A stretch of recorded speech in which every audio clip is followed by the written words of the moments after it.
Look, Katrina Halili, ibinahagi niya ang kanyang story kung paano nga talaga sila nag-meet ni Chris Lawrence at paano nagsimula ang kanilang love story.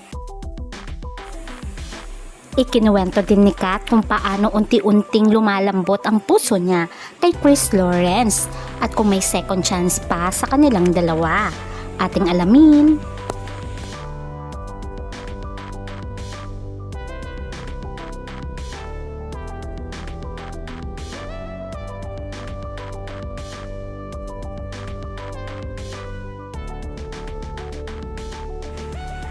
Ngayon ay nasa US si Chris Lawrence at very busy sa kanyang series of shows, samantalang si Kat ay busy rin sa kanyang teleseryeng Kamao.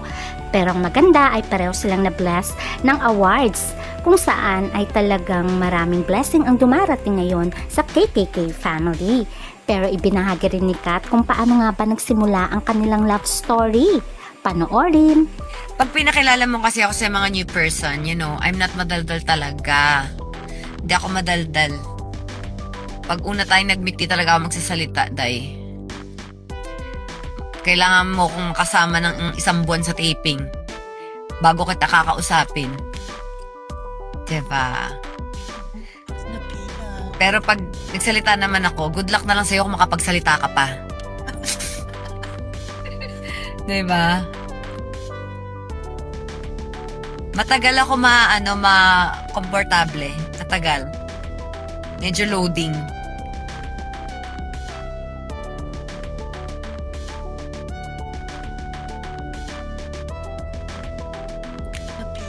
Pero pag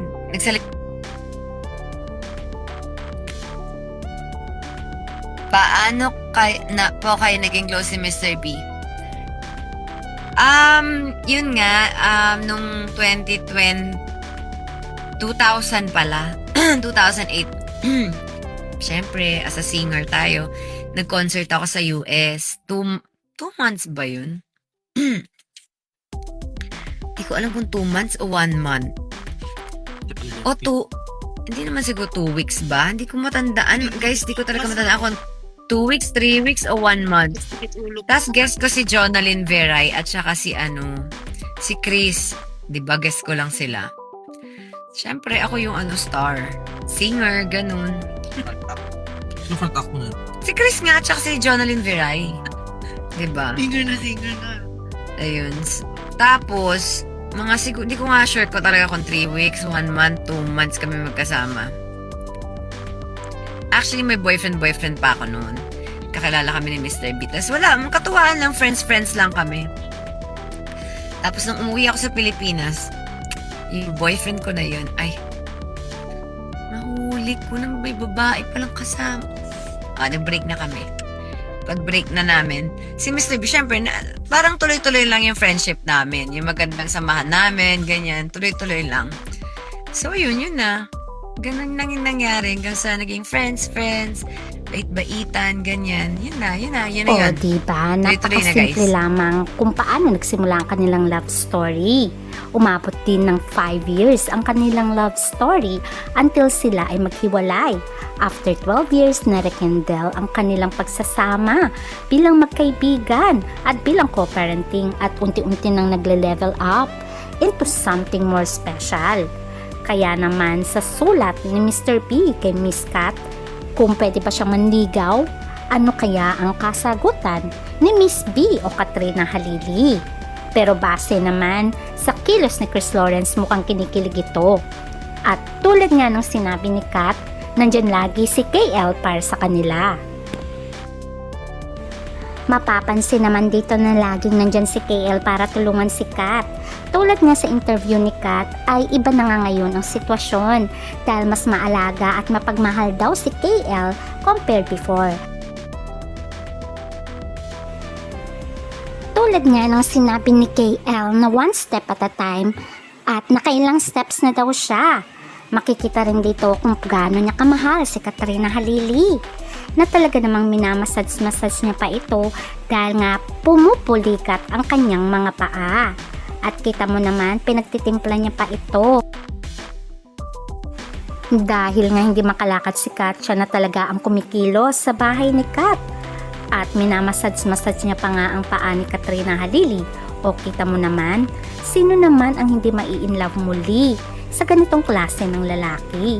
Bihira kasi sa lalaki ang maasikaso at mapagmahal, lalong-lalo na kung breadwinner ito. Kaya naman saludo tayo kay Chris Lawrence. At sabi nga niya, kung sakali nga daw hindi siya sagutin ni Kat at magnuno ito, ay patuloy pa rin niyang aasikasuhin ang kanyang mag-ina at willing daw siyang maghintay. O di ba naman napaka-patient talaga ni Chris. At kung sakali naman daw nabibigyan siya ng chance, sabi niya sa kanyang interview, hinding-hindi niya na ito sisirain kailanman. At baka nga mauwi na nga sa kasalan. Dahil itong si Chris nagmamanifest na nga ng bahay na malaki. Dahil nga may mga pangarap si Kat noon na hindi natupad. Bago nga ito mag-propose, ay nais nga daw ni Kat na bago nga sila ikasal ay dapat may bahay na. Kaya naman ito siguro ang isa sa goal na ginagawa ni Chris, ang pag-ipunan ang malaking bahay para nga meron ng bahay ang KKK family. Mas maganda naman kasi kung merong malaking bahay na uuwian after ng kasalan. O diba naman napaka-sweet nila dito at hindi naman magpapaganyan si Kat kung hindi na rin nade-develop ang kanyang feelings. Marami pa rin ang naku-curious kung ano ang laman ng sulat ni Miss B. Pero tulad ng sabi nga nila, sometimes may mga dapat na bagay na hindi na natin dapat malaman kundi sila na lamang. Privacy, ika nga, na magtira naman sila ng konting privacy sa sarili nila.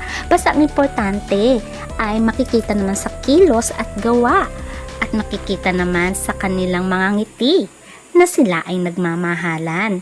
At kung saan man patungo ito, tulad nga ng sinasabi ni Kat, ay destiny na lamang ang makakapagsabi. Ang importante ay okay sila bilang family. Kaya abangan natin ang susunod na kabanata kung ire-reveal ni Mr. B ang sagot ni Miss B. Bye!